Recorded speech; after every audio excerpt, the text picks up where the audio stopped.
नाही नाही, विचारा प्रश्न. हा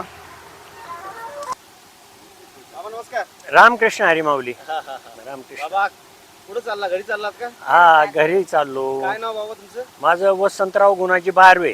बर बर. मी माजी पंचायत समिती सदस्य शंकरराव नाथाजी बारवे यांचा पुतण्या.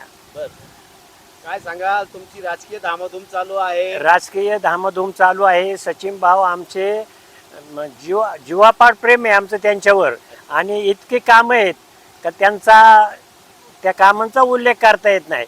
पण जे जास्त अतिशहाणे आहेत ना, ते जास्त पुढं काहीतरी, त्याच्यामुळे ह्या गावाचा आणखीन कायापाट व्हायचा बंद होईल. काय सांगाल, विकास कामं जे गावात आहेत, की सुंदर रस्ते आहेत, चांगला निधी पडला आहे, ताईंचं काम सुंदर आहे, पुन्हा संधी देणार आहात का ताईंना? हा, पुन्हा 101% संधी, 101% संधी ताईंना. आणि माझी तुळशीताई 201%, आजच मी सांगतो का ती निवडून आली. समाधीने आहात त्यांच्या मागील कार्यकाळामध्ये? आय- आशाताई कानडे आणि तुळशीताई बोर. उषाताई आणि तुळशीताई बोर यांची भरपूर कामं झालेली आहेत, भरपूर कामं झालेली आहेत, आणि ते 100% निवडून येणार.